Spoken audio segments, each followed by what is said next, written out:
Spoiler alert!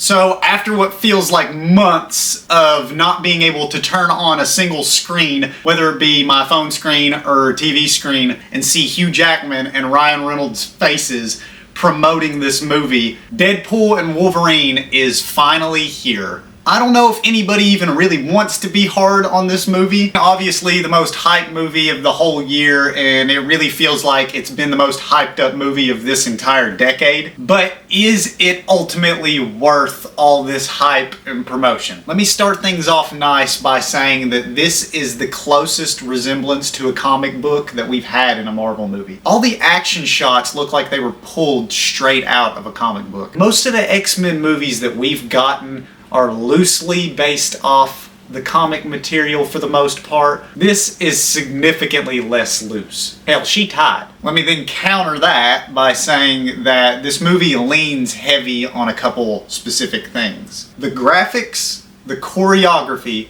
and the talent. And the marketing, obviously.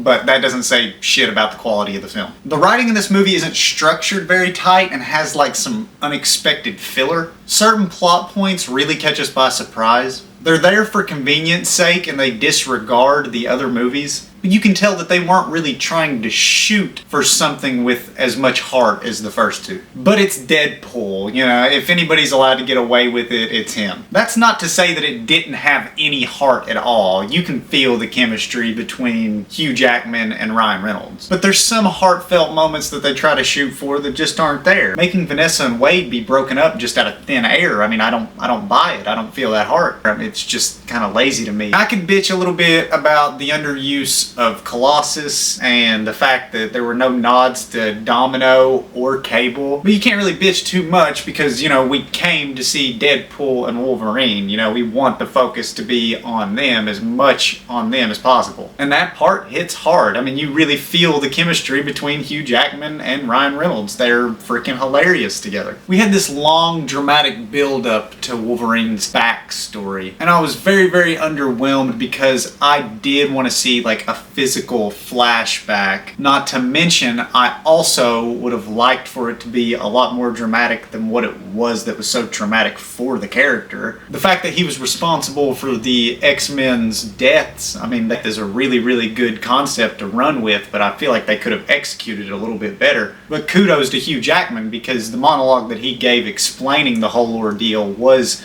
pretty nice. Hugh Jackman's one hell of an actor. But at the same time though, it was just trying to give X-Men and comic book fans what they had wanted for all these decades. We finally get to see Wolverine in his blue and yellow suit like God intended, and whenever he pulls that damn mask over his head, it's obviously the highlight of the whole movie. Whenever he pulled that mask over his head, it felt like that's all we really wanted in the damn first place. Why get another emotional Deadpool movie whenever we can get a Deadpool movie with the real Wolverine? The way that the movie started and addressed the ending to the 2017 movie Logan was done as best as it could have been. I don't think they could have done it any better. Having Deadpool kick everybody's ass with Wolverine's dead body, that was great. Genius. Would have never thought, didn't know I wanted it. Everything in that introduction, perfect. The two main performances in this movie really make up for the semi-lazy writing. And I say semi-lazy because it has to be hard having to incorporate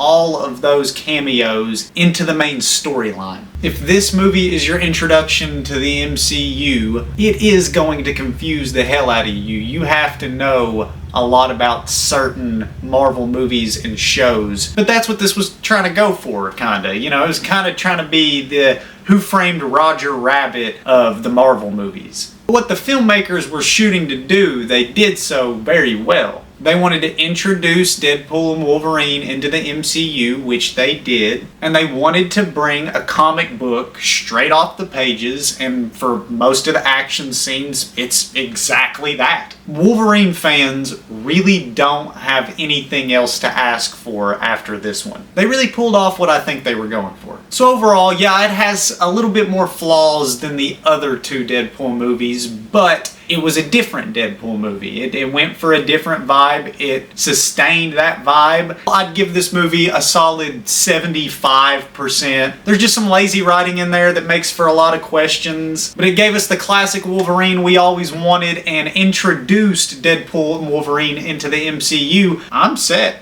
I like the movie. I'll pay to go watch it again. Thank you guys for liking, commenting, and subscribing. Thank you for sticking through this far. Let me know down in the comments what movie you guys want me to review next. And hell, buddy,